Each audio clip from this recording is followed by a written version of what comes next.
नमस्कार, अमर छत्तीसगढ़ देख रहे हैं आप और बुलेटिन की शुरुआत अहम खबर के साथ खबर रायपुर से। मुख्यमंत्री भूपेश बघेल बस्तर संभाग के दौरे पर हैं। जगदलपुर में झीरम शहीद मेमोरियल की उन्होंने आधारशिला रखी है। 2 करोड़ रुपए की लागत से अब स्मारक यहां पर बनाया जाएगा। विश्व प्रसिद्ध बस्तर दशहरा के मुरिया दरबार कार्यक्रम में भी शामिल हुए हैं मुख्यमंत्री भूपेश बघेल।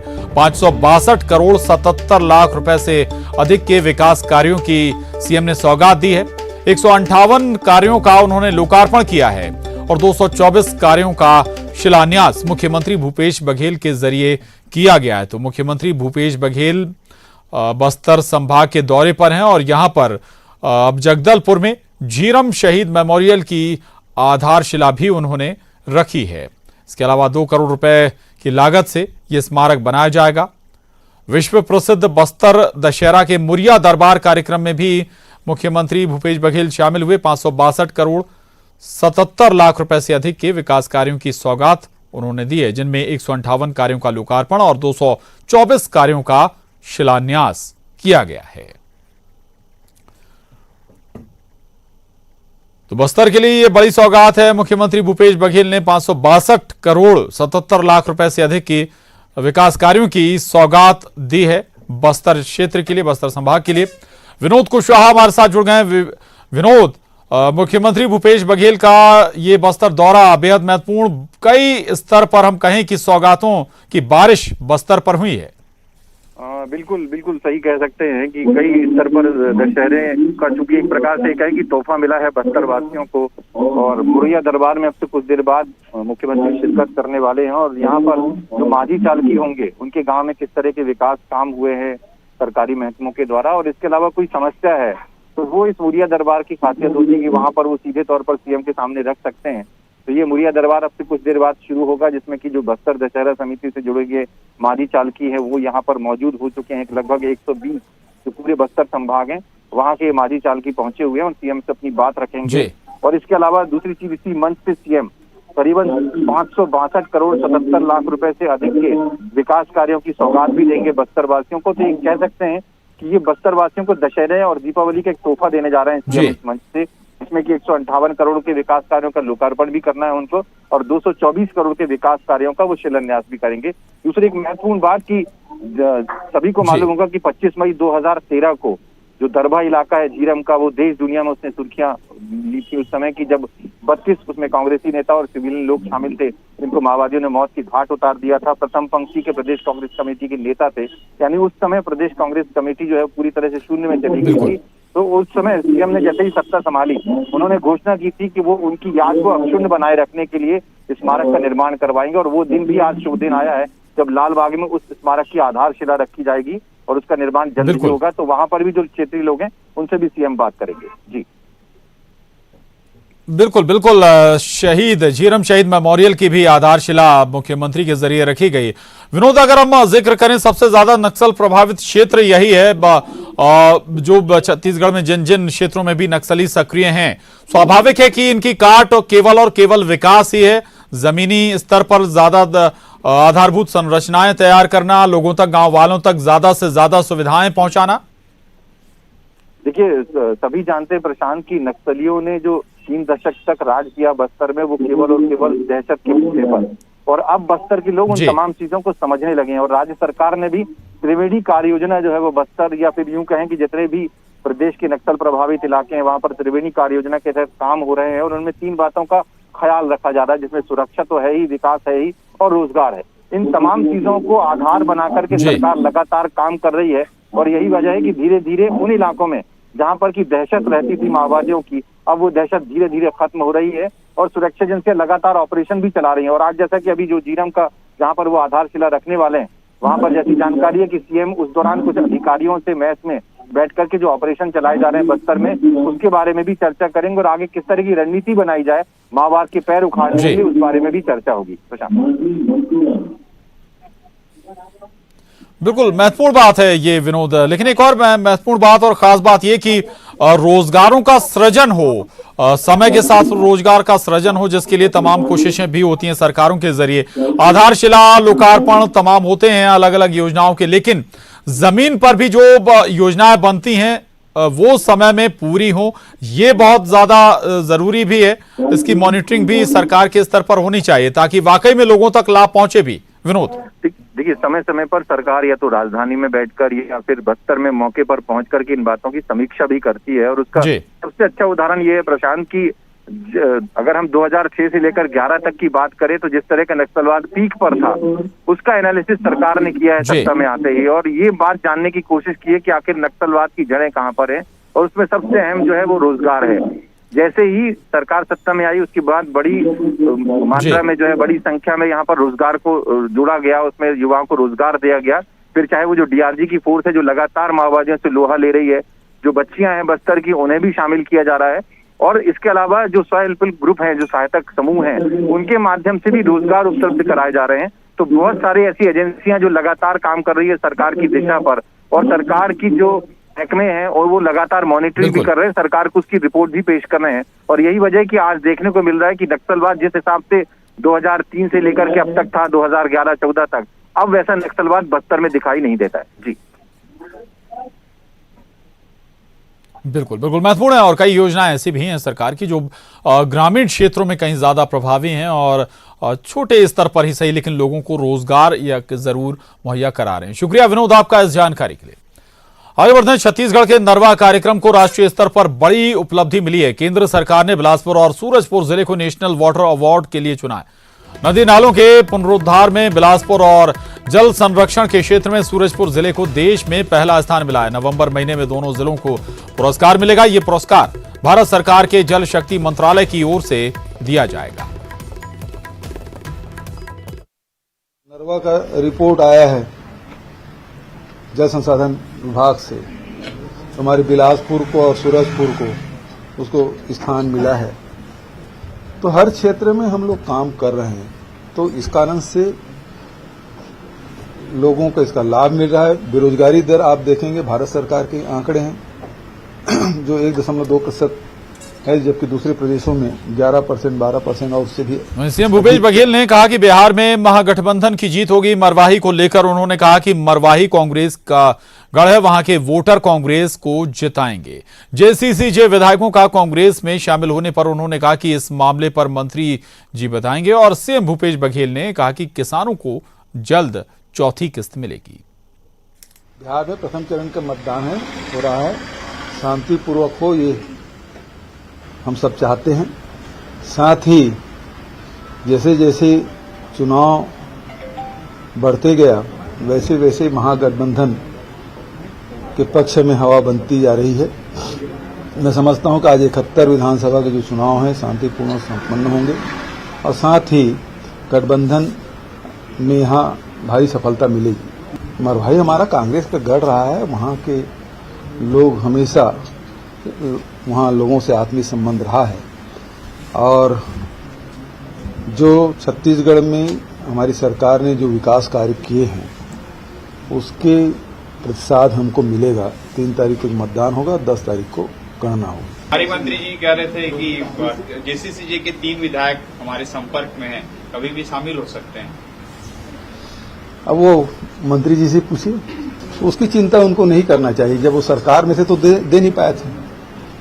कोरोना काल में भी जहां देश की अर्थव्यवस्था चरमरा गई है, उसके बाद भी हम अपने वादे को पूरा कर रहे हैं। 2 किस्त दिया जा चुका है, तीसरी किस्त 1 नवंबर को देंगे और वित्तीय वर्ष समाप्त होने के पहले चौथा किस्त भी मिलेगा किसानों को। बात मरवाही की हम कर रहे हैं। मरवाही के दंगल में, मरवाही के रण में मुख्यमंत्री भूपेश बघेल कल से 3 दिनों तक मरवाही में ही मुख्यमंत्री भूपेश बघेल रहेंगे। 3 दिनों में 7 आम सभा को वो संबोधित करेंगे और दर्जनों मीटिंग में शामिल भी होंगे भूपेश बघेल।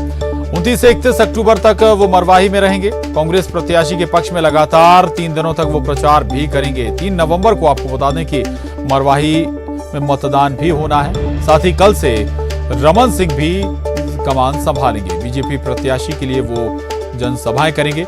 29 और 30 अक्टूबर को रमन सिंह की सभा होगी। मरवाही पर फोकस कांग्रेस बीजेपी दोनों का है और खुद मुख्यमंत्री भूपेश बघेल भी मरवाही में 3 दिन रहेंगे। पार्टी प्रत्याशी के लिए लगातार वोट मांगेंगे, जनसभाएं करेंगे। दूसरी तरफ बीजेपी से भी लगातार दिग्गजों ने कमान संभाली हुई है। खुद रमन सिंह भी 29 और 30 अक्टूबर को मरवाही में बीजेपी प्रत्याशी के लिए वोट मांगते हुए नजर आएंगे। तो मरवाही का दंगल लगातार शबाब पर, लगातार वहां पर रैलियां और जोर आजमाइश सियासी दलों की बढ़ती हुई नजर आ रही है। मुख्यमंत्री भूपेश बघेल जहां 3 दिन तक लगातार जनसभाएं करेंगे, वहीं रमन सिंह भी 2 दिन बीजेपी उम्मीदवार के लिए वोट मांगेंगे।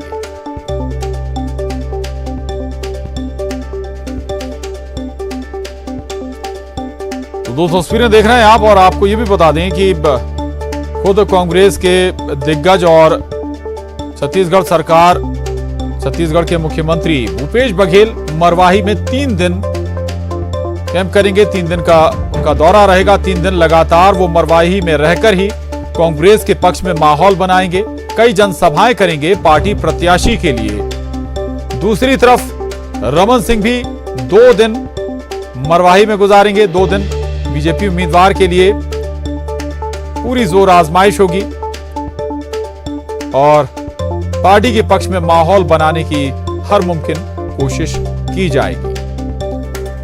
अवधेश हमारे साथ जुड़ गए हैं। अवधेश, मरवाही जिस अंदाज में कांग्रेस बीजेपी दोनों ताकत लगा रहे हैं, स्वाभाविक है कि इस एक सीट पर बाय इलेक्शन के जो नतीजे आएंगे वो बहुत कुछ निर्भर करेंगे। भविष्य की सियासत भी शायद कांग्रेस बीजेपी इसमें तलाश रही है।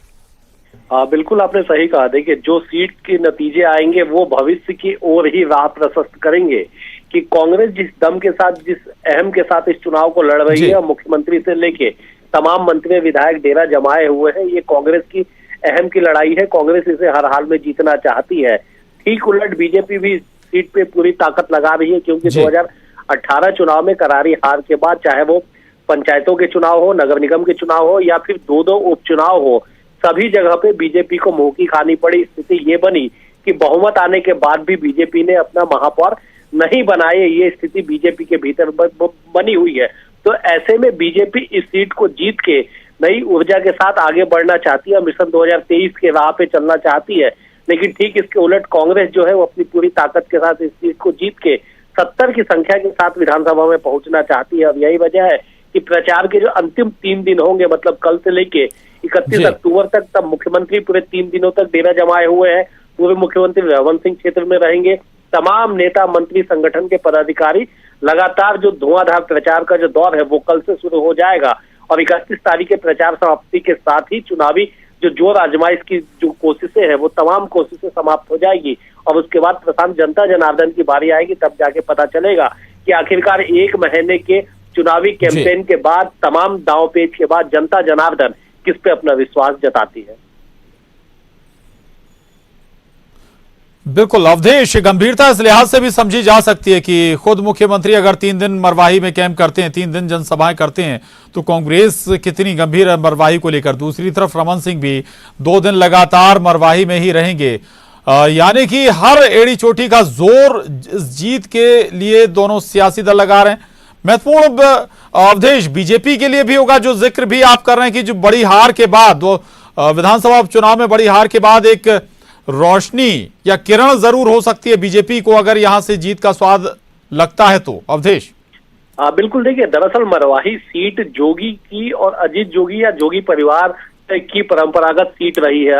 राज्य गठन के बाद से आज तक केवल और केवल जोगी परिवार ही वहां पे चुनाव जीतते आए हैं। और पिछले चुनाव का जिक्र कर लिया जाए तो 70,000 वोट अजीत जोगी को मिले थे। तो स्वाभाविक है कि जोगी के वोट पे सेंध लगाने की जो कोशिशें है वो दोनों ही दल कर रही है। और यही वजह है कि नेता साफगोई से कह चुके हैं कि जिसके खाते में जोगी कांग्रेस का या जोगी का वोट जाएगा वही पार्टी जीत के विधानसभा तक पहुंचेगी। तो यही वजह है कि अब भूपेश बघेल जो 3 दिनों तक 7 जनसभा को संबोधित करेंगे और 7 के 7 जोगी के गढ़ में है। रमन सिंह जहां जहां प्रचार करेंगे वो जोगी का गढ़ है। तो जोगी के वोट बैंक को तोड़ने की पूरी बिल्कुल अजीत जोगी परिवार के पास ये सीट रही है लंबे समय से, लेकिन अब निगाहें कांग्रेस और बीजेपी की हैं। देखना होगा आखिर क्या जनता फैसला करती है। बहुत शुक्रिया अवधेश आपका इस पूरी जानकारी के लिए। आगे बढ़ते हैं। चुनाव में प्रचार के लिए भले ही आधुनिक और डिजिटल सिस्टम आ चुके हैं, लेकिन इसके बावजूद नुक्कड़ कार्यक्रमों की मांग कम नहीं हुई। छत्तीसगढ़ में मरवाही उपचुनाव में ज्यादातर उम्मीदवार आज भी नुक्कड़ कार्यक्रमों का सहारा ले रहे हैं, जिसमें 10 मिनट के भीतर ही लोगों की भीड़ आसानी से जमा हो रही है। चुनाव के लिए अभी कुछ ही दिन बाकी हैं। ऐसे में समय कम होने की वजह से उम्मीदवारों को एक साथ ज्यादा लोगों से संपर्क करना पड़ रहा है और इसके लिए लोक कलाकारों की मदद ली जा रही है। तो स्थानीय कार्यक्रमों को देखने के लिए बड़ी संख्या में लोग एक साथ जुट रहे हैं और इसी बहाने नेताओं का प्रचार भी जमकर हो रहा है। मरवाही उपचुनाव इन दिनों लोक रंग में रंगा हुआ है।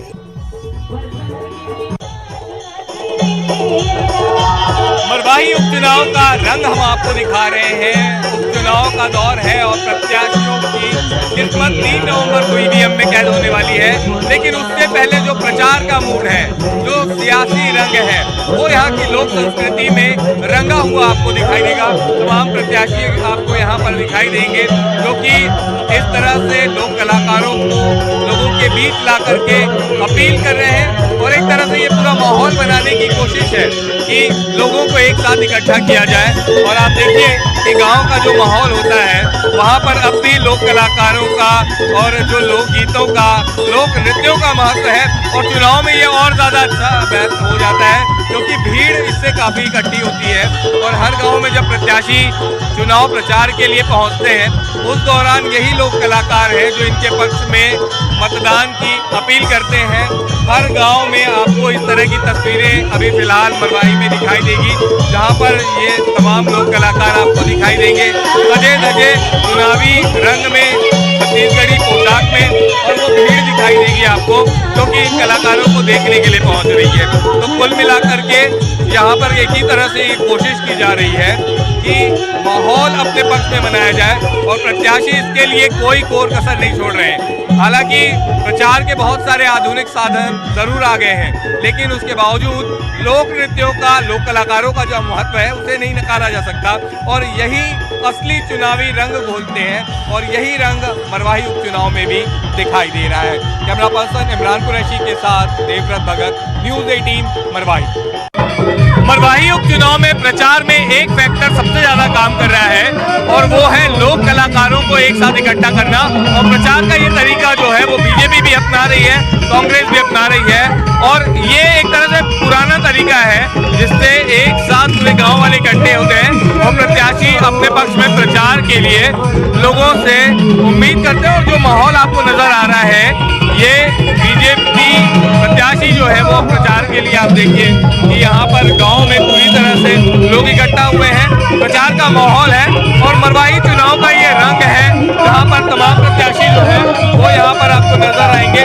और जिस तरह से प्रत्याशी लोगों से अपील कर रहे हैं, लोगों से मांग कर रहे हैं कि उनके पक्ष में प्रचार किया जाए, उनके पक्ष में वोट डाले जाए और पूरी कोशिश है एक तरह से माहौल बनाने की, पूरी कोशिश है एक तरह से जो लोक कलाकार हैं, लोक कलाकारों के द्वारा लोगों को इकट्ठा करने की। और ये फैक्टर काफी काम कर रहा है। आप देखिए मेरे साथ कि बड़ी तादाद में लोगों की भीड़ यहाँ पर नजर आएगी और ये असली चुनावी रंग है जो चुनाव का मजा और ज्यादा दुगना करती है। कई प्रत्याशी मैदान में हैं और सारे प्रत्याशी यही चाहते हैं कि ज्यादा से ज्यादा जन समर्थन उनको मिले और सबसे ज्यादा बेहतर तरीका यही होता है कि इस तरह से जो नाचा और जो छत्तीसगढ़ी संस्कृति के जो कलाकार हैं उनको बुला करके इस तरह से प्रचार कराया जाए। और मरवाही चुनाव में ये तमाम चीजें नजर आ रही है जहां पर लोग इकट्ठा हो रहे हैं और यही चुनाव का असली रंग है और मतदाता एक साथ यहाँ भी इकट्ठा होते हैं ताकि प्रत्याशी एक साथ ज्यादा से ज्यादा लोगों से जनसंपर्क कर सके, अपनी बात पहुंचा सके। कैमरा पर्सन इमरान कुरैशी के साथ देवव्रत भगत, न्यूज़ 18 मरवाही।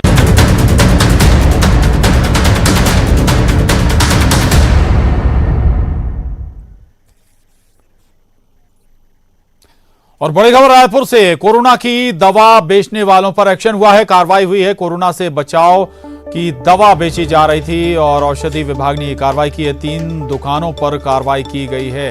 तो बगैर किसी परामर्श के, डॉक्टर के परामर्श के दवाइयां यहां पर कोरोना के नाम पर बेची जा रही थी और इसी के मद्देनजर ये बड़ा एक्शन हुआ है, बड़ी कार्रवाई की गई है। तो मेडिकल शॉप्स है, औषधि विभाग ने उन पर कार्रवाई की है। 3 दुकानों पर एक्शन लिया गया है, कार्रवाई की गई है। कोरोना से बचाव के लिए ये मेडिकल स्टोर लगातार लोगों को दवा दे रहे थे, बगैर किसी डॉक्टर के प्रिस्क्रिप्शन के, मशवरे के ये दवाई लोगों को दी जा रही थी। और जैसे इसकी जानकारी औषधि विभाग को लगी औषधि विभाग ने इस पर एक्शन लिया, कार्रवाई की। 3 दुकानों पर शिकंजा कसा गया है। 3 मेडिकल शॉप्स पर एक्शन हुआ है।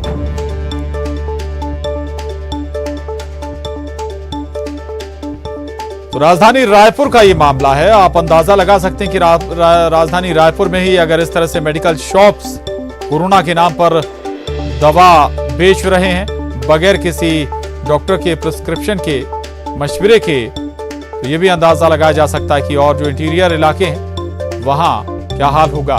लेकिन रायपुर में जरूर 3 दुकानों पर इस मामले में एक्शन हुआ है, कार्रवाई की गई।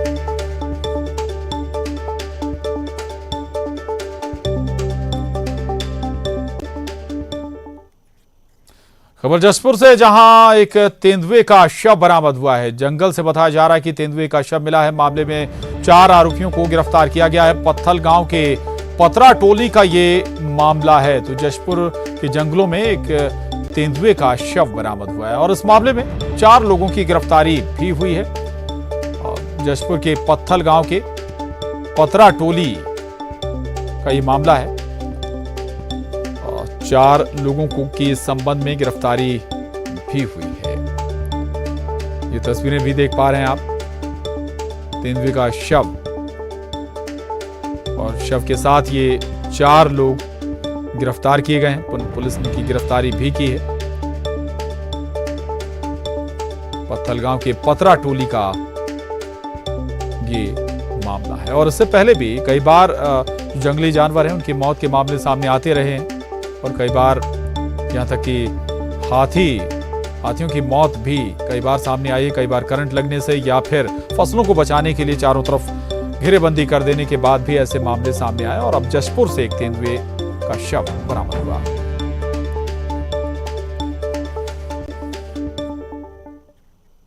खबर रायपुर से, जहां मरवाही में बीजेपी को एक और बड़ा झटका लगा। युवा मोर्चा के नेताओं ने कांग्रेस का दामन थाम लिया है। 50 से अधिक नेता कार्यकर्ता कांग्रेस में शामिल हो गए हैं। मंत्री जयसिंह अग्रवाल के सामने कांग्रेस में शामिल हुए ये युवा मोर्चा के नेता और कार्यकर्ता।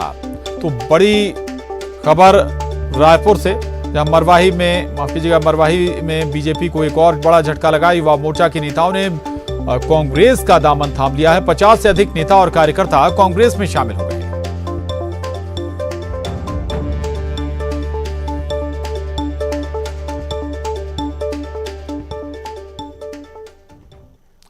और यहां वक्त हो चला एक छोटे से ब्रेक का। ब्रेक के बाद भी खबरों का सिलसिला लगातार जारी है।